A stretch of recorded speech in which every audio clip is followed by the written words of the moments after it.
हज़रात, हम सारे ही महकमे एग्रीकल्चर से ही हैं, हमारे मुख्तलिफ विंग हैं और मैं रिसर्च से हूँ, राइस रिसर्च इंस्टीट्यूट पालाशा खातू, जिन्होंने जो भी वैरायटियाँ या नई नस्लें बनाई हैं, जितनी भी इसकी राइस की चावल की जो वैरायटियाँ बनाई हैं वो सारी की सारी पाकिस्तान में हमने बनाई हैं।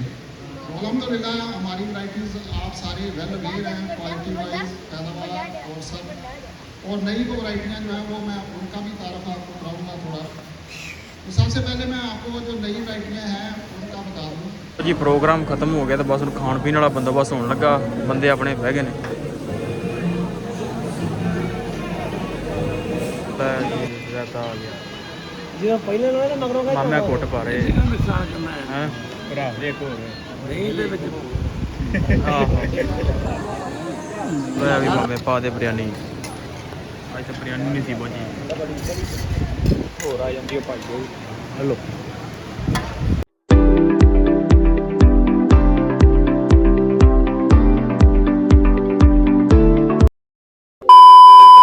अस्सलाम वालेकुम जी, की हाल चाल? उम्मीद करदा तुसीं सारे वधिया होवोगे जी। वेलकम अज दे नवे व्लॉग 'च, अज दी नवीं वीडियो में। सो अज दी जिहड़ी अपनी रूटीन आ, जाना एक दावत ते महकमा ज़राअत वालियां दी।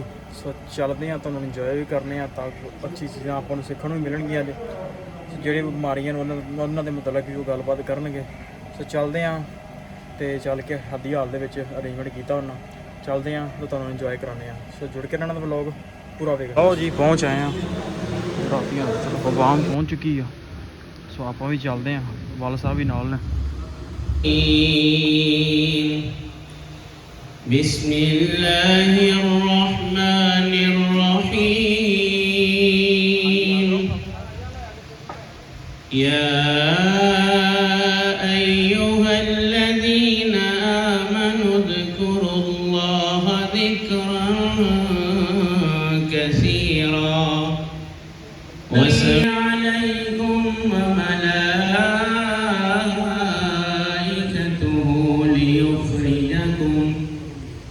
ليخرجكم من الظلمات إلى النور وكان بالمؤمنين رحيما تحيتهم يوم يلقونه سلام وأعد لهم أجرا كريما يا खुदा का जिक्र करे, जिक्र इस्तिग़फ़ार ना करे, हमारे मुंह में हो ऐसी ज़ुबान खुदा ना करे। तो अभी तिलावत कुरान पाक के बाद मैं कारी साहब से गुजारिश करूँगा कि वो नात रसूल मक़बूल से हमारे दिलों को मुनव्वर फरमाए। तो नात से पहले नात रसूल की शान में कोई दो अशआर पढ़ना चाहूँगा। सब नज़ारे हुजूर आपके हैं, चाँद तारे हुजूर आपके हैं, हम गुलामों को खौफ क्यों होगा जब सहारे हुजूर आपके हैं। ये जो सेमिनार है, अकाही सेमिनार बराए धान सब्जियात में मज़ई ज़हरों की बाक़ियात के उभरते हुए मसाइल के हल के बारे में, तो इस हवाले से department of paste warning and quality control of pesticides का बहुत अहम रोल है। उन्होंने एक अपना प्रोजेक्ट जो है बनाया है मिटिगेशन ऑफ पेस्टिसाइड रेजिड्यूज के हवाले से, और ये हमारे जो है 3 मेजर जो है अज़ला में जो है इसको हमने इम्प्लीमेंट किया हुआ है हमारे डिपार्टमेंट ने। तो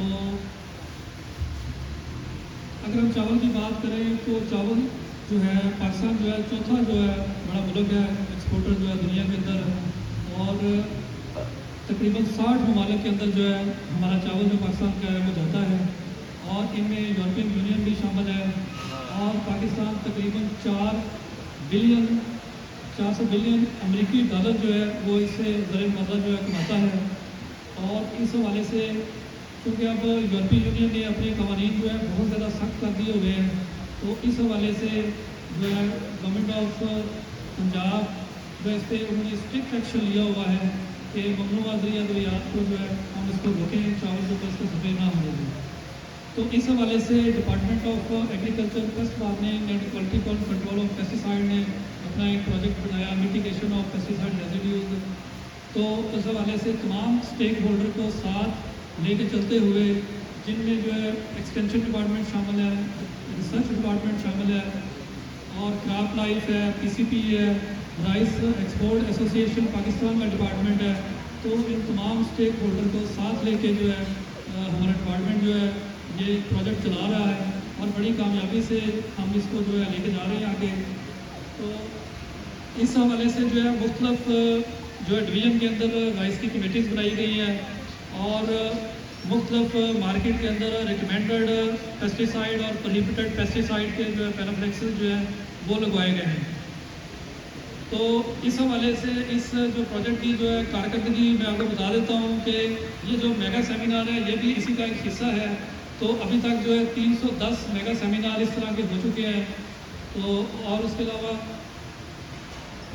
आईपीएम प्लाट जो है इस हवाले से हर तहसील में आईपीएम प्लाट बनाए गए हैं, और इसके अलावा 3600 पेस्टिसाइड डीलरों की ट्रेनिंग हो चुकी है।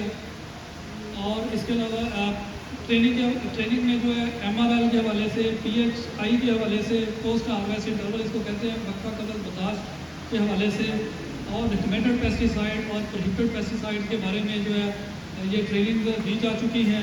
उसके अलावा 55,000 जो है 55,000 जो है फार्मर इस हवाले से जो है हम ट्रेन कर चुके हैं। तो आप भी उन्हीं का हिस्सा हैं, आपको भी हमने यहाँ पर जो है ना वो ट्रेनिंग के लिए ही बुलाया हुआ है, ताकि जो है हम आपको बताएं कि इन पेस्टिसाइड रेजिड्यू से जो रही जहरों की बाकियात है इसको हम किस तरीके से कम कर सकते हैं। तो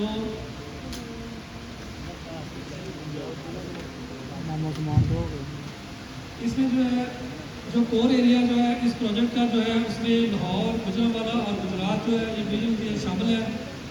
और इसमें जो है मुकम्मल तौर पर जो ये 13 जो ज़रिए दवायात है, ये जहाँ पर डाइस के आगे भी लगी हुई हैं, ये स्टैंडर्ड भी लगी हुई है, ये आपके लेफ्ट राइट पे भी ये हैंडल्स लगे हुए हैं, ममनुआ ज़रिए नहरों के जो नाम लिखे हुए हैं 13। तो उनके हवाले से जो है मुकम्मल तौर पर इन 3 जो है डिवीजन में मुकम्मल जो है पाबंदी है। इन नहरों में मीटा है, क्लोरपेरिफास है, ट्राइएथोफास है, ट्राइसाइक्लोजोल है, सीटा नेप्रिड है, प्रोफिनोफास है, कार्बेंडाजिम है, टेबुकोनाजोल, थायमथाक्सम, बप्रोफिजम, थायोफ्लिन मिथाइल, फ्लोटियाफॉल और हेक्साकोनाजोल, ये 13 दवाइयाँ ऐसी हैं। ये जो 3 जो डिवीजन हैं लाहौर, गुजरांवाला, गुजरात, इसमें मुकम्मल तौर पर ये यहाँ पर चावल के ऊपर मुकम्मल तौर पर ममनुआ ज़हरें करार दी गई है।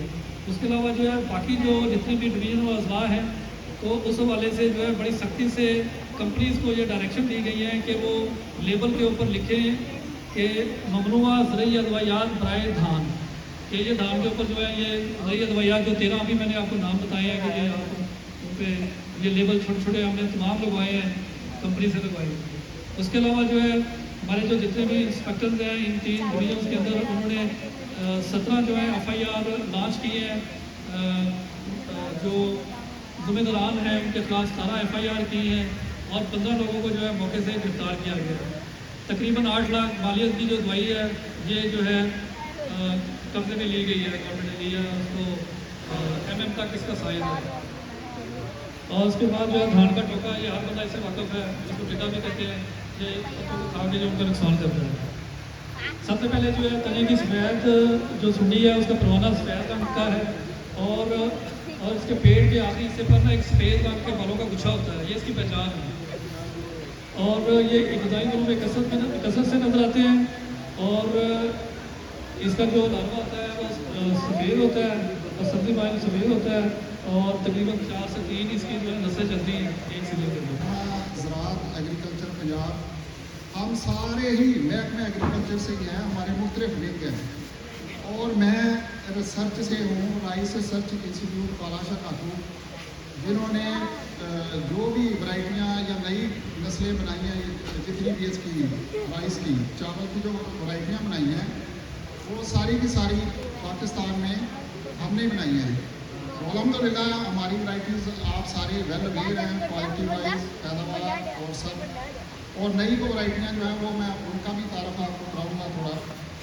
तो सबसे पहले मैं आपको जो नई वैरायटियाँ हैं उनका बता दूँ। सॉरी, मुझे कहा जाता है कि पंजाबी में ज़रा कर लें तो ज़्यादा बेहतर होगा, तो मैं कोशिश करता हूँ कि पंजाबी में कर लूँ। इस तरह के साढ़े राइस रिसर्च इंस्टीट्यूट ने 2025 में 2 वैरायटियाँ नवीं बनाई हैं। शायद ਤੁਹਾਡੇ ਵਾਸਤੇ ਉਹਦੇ ਮਤਲਬ ਤੁਹਾਡੇ ਨੌਲੇਜ ਨਾ ਹੋਣ, ਉਹ 1-2 ਸਾਲ ਤੱਕ ਉਹਦਾ ਬੀ ਆਮ ਹੋ ਜਾਏਗਾ ਇਨਸ਼ਾਅੱਲਾ। ਉਹਨਾਂ ਦੇ ਵਿੱਚ ਬੂਟੇ ਮਦਾਫਤ ਵੀ ਬਿਹਤਰ ਹੈ ਔਰ ਪੈਦਾਵਾਰ ਵੀ ਉਹਨਾਂ ਦੀ ਬਿਹਤਰ ਹੈ। ਉਹਦੇ ਵਿੱਚ ਇੱਕ ਮੋਟੇ ਚਾਵਲ ਦੀ ਕਿਸਮ ਹੈ ਜਿਹੜੀ KSK 706, ਦੂਸਰੀ ਹੈ ਸੁਲਤਾਨ ਸੁਪਰ ਬਾਸਮਤੀ ਜਿਹਦਾ ਦਾਣਾ ਐਕਸਟਰਾ ਲੌਂਗ ਹੈ। ਜਿੰਨੀ ਅੱਜ ਤੱਕ ਬਾਸਮਤੀਆਂ ਤੁਸੀਂ ਦੇਖੀਆਂ ਉਹਨਾਂ ਸਭ ਤੋਂ ਜ਼ਿਆਦਾ ਇਹਦਾ ਚਾਵਲ ਲੰਬਾ ਹੋਏਗਾ, ਜਿਹਦੀ ਲੰਬਾਈ 9.5 ਮਿਲੀਮੀਟਰ, ਠੀਕ ਹੈ ਜੀ। ਤੇ ਇਹਦੀ ਪੈਦਾਵਾਰ ਵੀ ਬਿਹਤਰ ਹੋਏਗੀ ਔਰ ਜਿੰਨੀਆਂ ਵੀ ਨਵੀਆਂ ਵੈਰਾਈਟੀਆਂ ਆਉਂਦੀਆਂ ਨੇ, ਨਵੀਆਂ ਕਿਸਮਾਂ ਆਉਂਦੀਆਂ ਨੇ ਕਿਸੇ ਵੀ ਫਸਲ ਦੀਆਂ, ਉਹਦੇ ਵਿੱਚ ਬੂਟੇ ਮਦਾਫਤ ਬਿਮਾਰੀਆਂ ਦੇ ਖਿਲਾਫ, ਕੀੜਿਆਂ ਦੇ ਖਿਲਾਫ ਬਿਹਤਰ ਹੁੰਦੀ ਹੈ। ਤੇ ਇਸੇ ਵਾਸਤੇ ਮੈਂ ਗੁਜ਼ਾਰਿਸ਼ ਕਰਾਂਗਾ ਕਿ ਕੋਸ਼ਿਸ਼ ਕਰਿਆ ਕਰੋ ਕਿ ਨਵੀਂ ਤੋਂ ਨਵੀਂ ਵੈਰਾਈਟੀ ਜਿਹੜੀ ਹੈ ਉਹਨੂੰ ਹਰ ਸਾਲ ਲਾਉਣ ਦੀ ਕੋਸ਼ਿਸ਼ ਕਰੋ। ਔਰ ਜਿਹੜੀਆਂ ਪੁਰਾਣੀਆਂ ਨੇ ਉਹਨਾਂ ਦੇ ਵਿੱਚ ਬੂਟੇ ਮਦਾਫਤ ਆਸਤਾ ਨੀਚੇ ਚੱਲ ਜਾਂਦੀ ਹੈ। ਇਸੇ ਵਾਸਤੇ ਕੋਈ ਇੱਕ ਕਿਸਮ ਜਿਹੜੀ ਵੀ ਹੈ ਕਿਸੇ ਚਾਵਲ ਦੀ ਜਾਂ ਫਸਲ ਦੀ, ਉਹ ਜ਼ਿਆਦਾ 10-15 ਸਾਲ ਹੀ ਚੱਲਦੀ ਹੈ, ਉਸ ਤੋਂ ਬਾਅਦ ਫਿਰ ਉਹ ਖਤਮ ਹੋ ਜਾਂਦੀ ਹੈ ਉਹਦੇ ਵਿੱਚ ਬੂਟੇ ਮਦਾਫਤ। ਤੇ ਮੈਂ ਤੁਹਾਨੂੰ ਇਹ ਗੁਜ਼ਾਰਿਸ਼ ਕਰਾਂਗਾ ਕਿ ਕੋਸ਼ਿਸ਼ ਕਰਿਆ ਕਰੋ ਕਿ ਨਵੇਂ ਤੋਂ ਨਵੇਂ ਵੀ ਲਾਉਣ ਦੀ ਕੋਸ਼ਿਸ਼ ਕਰੋ।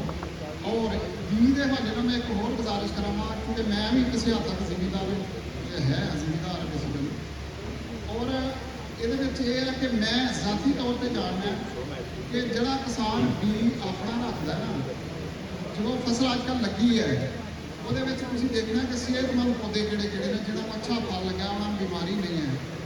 ਉਹ ਜਿਹੜੇ ਸਿਹਤਮੰਦ ਪੌਦੇ ਨੇ, ਫਸਲ ਇੱਕੋ ਹੀ ਹੈ। ਜਿਹੜੇ ਸਿਹਤਮੰਦ ਪੌਦੇ ਨੇ ਉਹਨਾਂ ਨੂੰ ਕਿਉਂ ਸਿਹਤਮੰਦ ਨੇ? ਉਹਨਾਂ ਦੇ ਵਿੱਚ ਕੋਈ ਚੀਜ਼ ਹੈ ਸਿਹਤਮੰਦ ਨੇ ਨਾ। ਇਹਦਾ ਮਤਲਬ ਕਿ ਉਹਨਾਂ ਦਾ ਜੈਨੇਟਿਕਲੀ ਮੇਕਅਪ ਐਸਾ ਹੈ ਕਿ ਉਹਦੇ ਵਿੱਚ ਬੂਟੇ ਮਦਾਫਤ ਹੈ, ਤੇ ਉਹ ਤੁਸੀਂ ਖੁਦ ਉਹਦੇ ਤੋਂ ਮਤਲਬ ਸਿਲੈਕਟ ਕਰਕੇ ਪੌਦੇ ਅੱਛੇ ਜਿਹੜੇ ਨੇ ਉਹਨਾਂ ਨੂੰ ਅਲੱਗਾ ਕੱਟ ਕੇ, ਉਹਨਾਂ ਦੀ ਅਲੱਗਾ ਖੁਦਾਈ ਕਰਕੇ ਤੇ ਬੀ ਆਪਣਾ ਸਟੋਰ ਕਰ ਲਿਆ ਕਰੋ। ਉਹਨਾਂ ਦੇ ਵਿੱਚ ਜਿਹੜਾ ਤੁਸੀਂ ਸਟੋਰ ਇਹ ਕਰੋਗੇ ਇਸ ਤਰ੍ਹਾਂ, ਉਹਦੇ ਵਿੱਚ ਬੂਟੇ ਮਦਾਫਤ ਵੀ ਬਿਹਤਰ ਹੋਏਗੀ ਔਰ ਉਹ ਕੀੜਿਆਂ ਦੇ ਖਿਲਾਫ ਵੀ ਬਿਹਤਰ ਪਰਫਾਰਮ ਕਰਨਗੇ ਔਰ ਪੈਦਾਵਾਰ ਵੀ ਉਹਨਾਂ ਦੀ ਬਿਹਤਰ ਹੋਏਗੀ। ਇਹ ਕੰਟਰੋਲ ਕਰੋਗੇ, ਆਪਣੇ ਖਾਲੇ ਬੰਨੇ ਦੀ ਸਫਾਈ ਰੱਖੋਗੇ, ਕਿਉਂਕਿ ਜਿਸ ਤਰ੍ਹਾਂ ਡਾਕਟਰ ਅਮਜਦ ਸਾਹਿਬ ਨੇ ਦੱਸਿਆ ਕਿ ਬਹੁਤ ਸਾਰੇ ਕੀੜੇ ਜਿਹੜੇ ਆ ਉਹ ਪਨਾਹਗਾਹ ਨੇ, ਕਿ ਜਿਹੜੇ ਖਾਲੇ ਬੰਨਿਆਂ ਤੇ ਤੁਹਾਡਾ ਘਾਹ ਹੋ ਗਿਆ ਵਾ ਉਹਦੇ ਵਿੱਚ ਜਿਹੜਾ ਨਾ ਆਪਣਾ ਟਾਈਮ ਗੁਜ਼ਾਰਦੇ। ਤੇ ਉੱਥੇ ਸਫਾਈ ਹੋਏਗੀ, ਜੇ ਇਸ ਜ਼ਮੀਨਦਾਰ ਦੇ ਖਾਲੇ ਬੰਨੇ ਸਾਫ਼ ਹੋਣਗੇ, ਉਹਨਾਂ ਦੇ ਖੇਤ ਵੀ ਸਾਫ਼ ਹੋਣਗੇ, ਪੌਦੇ ਸਿਹਤਮੰਦ ਹੋਣਗੇ ਔਰ ਉੱਥੇ ਦਵਾਈਆਂ ਦਾ, ਜ਼ਹਿਰਾਂ ਦਾ ਇਸਤੇਮਾਲ ਵੀ ਘੱਟ ਤੋਂ ਘੱਟ ਹੋਏਗਾ। ਕਿਉਂਕਿ ਦਾਨ ਦੇ ਮੁਤਲਕ ਗੱਲ ਹੋਈ ਹੈ, ਤੇ ਦਾਨ ਜਿਹੜੀ ਹੈ ਕੋਈ ਸਾਡੀ ਸਸਤੀ ਫਸਲ ਨਹੀਂ ਅਸੀਂ ਪੈਦਾ ਕਰਕੇ ਦਿੰਦੇ। 2500 ਲੀਟਰ ਜਿਹੜਾ ਪਾਣੀ ਚਾਹੀਦਾ 1 ਕਿਲੋ ਪੂੰਜੀ ਪੈਦਾ ਕਰਨ ਵਾਸਤੇ, 2500 ਲੀਟਰ ਪਾਣੀ ਅਸੀਂ ਵੇਚਦੇ ਹਾਂ। ਤੇ ਜਿੰਨਾ ਸਾਡੇ ਦਾਨ ਮੁਲਕ 'ਚ ਪੈਦਾ ਹੋ ਰਿਹਾ, ਤਕਰੀਬਨ 2000 ਜਿਹੜਾ ਹੈਗਾ 24-25 ਦਾ ਡਾਟਾ ਕਿ 58 ਲੱਖ ਟਨ ਜਿਹੜੀ ਪੈਦਾਵਾਰ ਹੁੰਦੀ ਹੈ, ਤੇ 1107 ਬਿਲੀਅਨ ਰੁਪੀਸ ਜਿਹੜਾ ਦੀ ਆ ਐਕਸਪੋਰਟ ਵੈਲਿਊ ਆ। ਅਗਰ ਇਹ ਚਾਵਲ ਐਕਸਪੋਰਟ ਉਦੋਂ ਹੀ ਹੋਣਾ ਵਾ ਜਦੋਂ ਇਹਨਾਂ ਦੇ ਜ਼ਰਈ ਜ਼ਹਿਰਾਂ ਦੀ ਬਾਕੀਆਤ ਨਹੀਂ ਹੋਣਗੀ, ਖਾਣ ਦੇ ਕਾਬਲ ਹੋਣਗੇ, ਕਿਉਂਕਿ ਉਹ ਟੈਸਟ ਕਰਾਉਂਦੇ ਨੇ ਆਪਣਾ ਖਰੀਦਣ ਤੋਂ ਪਹਿਲਾਂ। ਜਿੰਨੇ ਵੀ ਯੂਰਪੀਅਨ ਮੁਲਕ ਹੈ, ਜਿੰਨੇ ਵੀ ਮੁਲਕਾਂ 'ਚ ਅਸੀਂ ਭੇਜਦੇ ਹਾਂ, ਜਦੋਂ ਐਕਸਪੋਰਟ ਹੋਏਗਾ ਉਹਦੀ ਪ੍ਰਾਈਸ ਵੀ ਉਨੀ ਬਿਹਤਰ ਮਿਲੇਗਾ। ਠੀਕ ਹੈ ਨਾ ਜੀ। तो चूंकि हम मौजूदा तुसीं सुनते पे हो कि माशाअल्लाह चावल पिछले साल बहुत अच्छा एक्सपोर्ट हो गया और वो इस साल भी जिहड़ा हैगा चावल की पैदावार बहुत अच्छी है। दूसरा मैं ये जिथे असीं अपना इस इलाके 'च बैठे हैं, कुछ साडा जिहड़ा इलाका जिहड़ा बहुत सारा उस हालात दे विच आ गया, ਉਹਦੇ ਵਿੱਚ काफ़ी सारा एरिया जिहड़ा मौजूदा भी है। ठीक है ना जी। तो मैं सी दुआ करूँगा कि अल्लाह ताला जिहड़े साडे जी प्रोग्राम खत्म हो गया तो बस खाण पीण वाला बंदोबस्त होने लगा, बंदे अपने बह गए ने।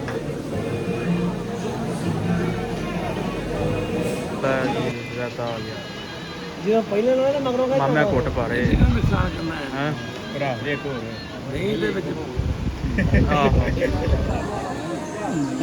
दावत की बिरयानी भी आ गई।